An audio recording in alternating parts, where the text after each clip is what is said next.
दोस्तों आपने एक कहावत तो सुनी होगी कि पैसा ही पैसे को खींचता है। लेकिन पता है आपको ये कहावत एकदम सटीक कब बैठती है कि जब हमारे पास पैसा हो और हमने एक बड़े अमाउंट को कहीं पर भी इन्वेस्ट किया हो, तो यहाँ पर ये सही सिद्ध तब होती है कि जब वहाँ से हमें रेट ऑफ इंटरेस्ट अच्छा मिल रहा हो, और या फिर हमने अपने पैसे को सही से मैनेज किया हो, तो हमें पैसे हर मंथ में कुछ न कुछ पैसा कहीं से किसी भी मतलब इनकम के रूप में आता हो, तब ये कहावत जाके सही सिद्ध बैठती है कि पैसा ही पैसे को खींचता है। तो दोस्तों आज की वीडियो का टॉपिक बहुत ही इंटरेस्टिंग है, तो वीडियो के एंड तक ज़रूर बने रहिएगा। और अभी तक आपने चैनल को सब्सक्राइब नहीं किया है तो आपसे एक नम्र निवेदन है, सब्सक्राइब करिए अपने इस चैनल को और बेल आइकन को भी ज़रूर प्रेस कर दीजिएगा ताकि ऐसी इंटरेस्टिंग वीडियो की नोटिफिकेशन आपको मिलते रहें। दोस्तों वीडियो पसंद आए तो एक लाइक ज़रूर कर दीजिएगा। तो चलिए स्टार्ट करते हैं वीडियो को। सबसे पहला पॉइंट आता है कि जब हमें ये कहावत सिद्ध करानी है कि पैसा पैसे को खींचता है, तो जो हमारे पास पैसा है उसे हमें निवेश करना होगा। तब वहाँ पर जो भी पैसा इंटरेस्ट के रूप में आएगा हमारे पास, तब सही सटीक बैठेगी कि पैसा पैसे को खींचता है। अब यहाँ पर ये बात आती है कि पैसे इन्वेस्ट करने से पहले हमें क्या क्या चीज़ें हैं वो ध्यान में रखनी चाहिए। सबसे पहले हमें पैसा इन्वेस्ट करना है तो उससे पहले हमें एक फाइनेंशियल सिक्योरिटी जो होती है वो हमें ध्यान में रखनी चाहिए। अब ये फाइनेंशियल सिक्योरिटी क्या होती है और ये क्यों ज़रूरी है, हम इस पर बात करते हैं। फाइनेंशियल सिक्योरिटी इसलिए ज़रूरी है, देखो अगर आप 20 साल की एज में हो तो आपका कोई परिवार नहीं है, कोई भी खर्च नहीं है, तो यहाँ पर आप थोड़ा रिस्क ले सकते हैं। लेकिन आप 25 से 30 साल की एज में पहुँच चुके हैं, आपका फैमिली और आपके परिवार है आपके साथ, तो यहाँ पर जो रिस्क लेने की कैपेसिटी है वो बहुत कम हो जाती है। अब हम यहाँ पर कहीं पर भी इन्वेस्ट करेंगे पैसे को, अगर कहीं हमारा पैसा डूब गया तो वहाँ पर हमारा बिल्कुल बहुत ज़्यादा नुकसान हो जाएगा और हमें आर्थिक तंगी से जूझना पड़ेगा। तो यहाँ पर इन्वेस्ट करने से पहले सबसे पहले हमें फाइनेंशियल सिक्योरिटी बहुत ज़रूरी है। अब ये फाइनेंशियल सिक्योरिटी क्या होती है इसके बारे में बताती हूँ थोड़ा सा आपको। आपको क्या करना है, जैसे मान लीजिए आपका महीने का खर्च 20,000 है, तो आप 6 महीने का पैसा एक उठाकर कहीं भी उसको आप अपना एक इमरजेंसी फंड के रूप में रख सकते हैं। अब ये इमरजेंसी फंड जो होगा ये आपकी फाइनेंशियल सिक्योरिटी बनेगा।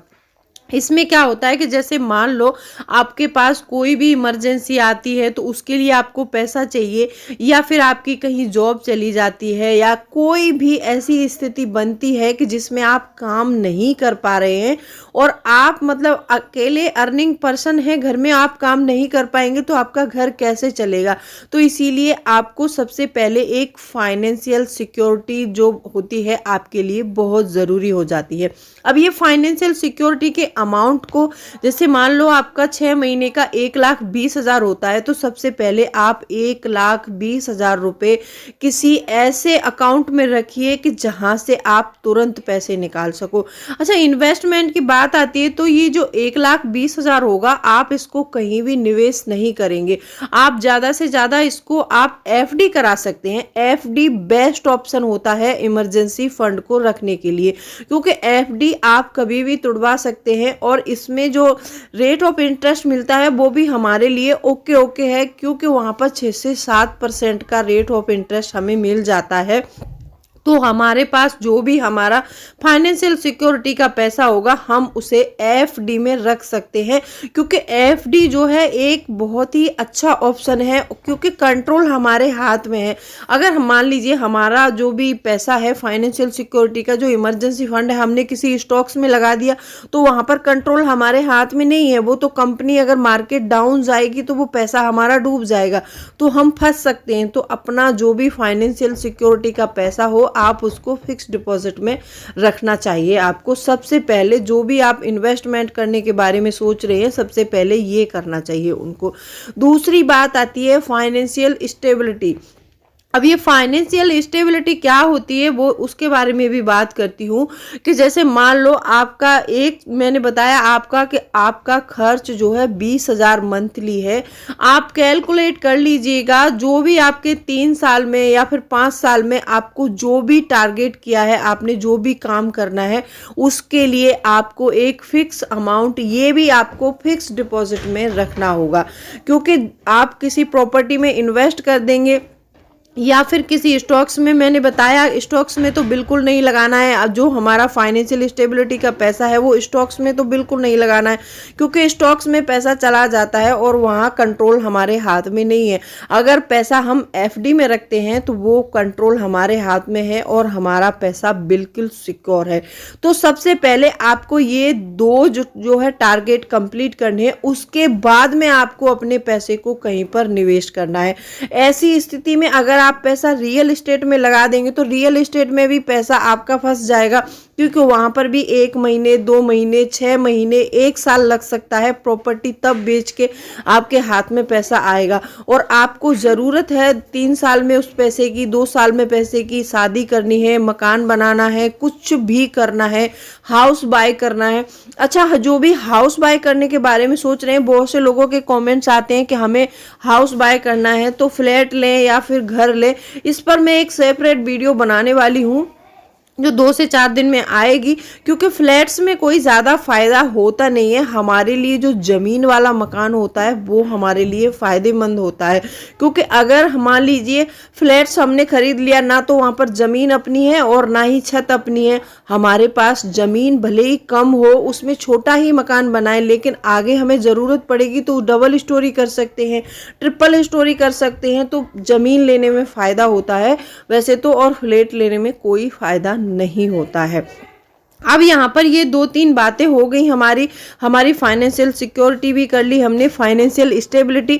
अब हम अपने पैसे को कहीं पर भी निवेश कर सकते हैं। अच्छा, जब निवेश कर रहे हैं तो इसके बारे में एक बात और बताती हूँ मैं आपको। कभी भी निवेश, जैसे मान लीजिए आजकल सोशल मीडिया का बहुत ज़्यादा इम्पैक्ट है हमारे ऊपर, तो हम क्या करते हैं कि सोशल मीडिया पर कुछ भी ट्रेंड में चल रहा हो वहीं अपने पैसे लगा देते हैं। आपको ऐसा बिल्कुल नहीं करना है।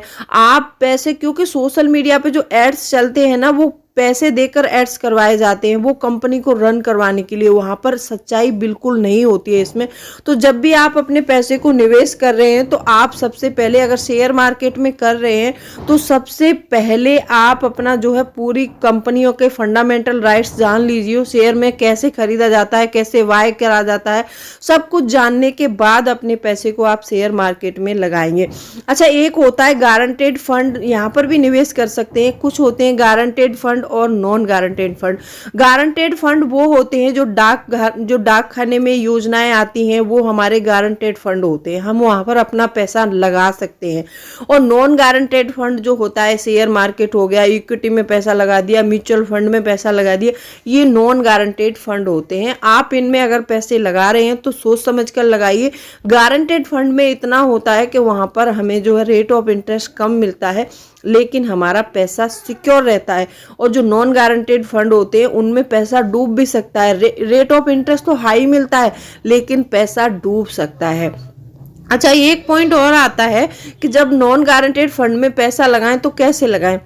आप क्या कर सकते हैं, पहले गारंटेड फंड में जो है आप अपने पैसे को निवेश कीजिए, फिर वहां से जो रेट ऑफ इंटरेस्ट आएगा तो आप उस पैसे को नॉन गारंटेड फंड में लगा सकते हैं। तो ये बहुत अच्छा ऑप्शन रहेगा हम सब लोगों के लिए, क्योंकि देखो हमारे पास कोई ज़्यादा कॉर्पस होता नहीं है, ज़्यादा पैसा होता नहीं है, छोटा छोटा पैसा है, तो उसको हम नॉन गारंटेड फंड में लगा के डुबो नहीं सकते हैं।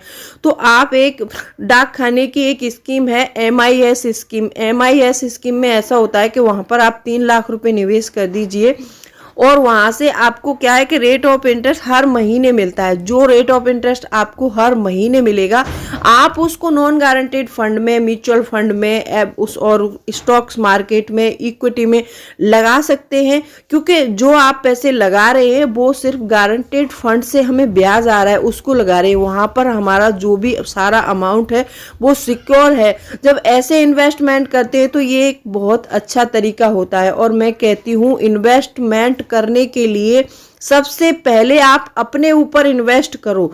और आप क्या कर सकते हैं, आपको किस चीज़ की नॉलेज है, आप कितना किस चीज़ में माहिर हैं, उस फील्ड में आगे बढ़ो तो आपको ज़्यादा ये सब सोचने समझने की ज़रूरत नहीं पड़ेगी।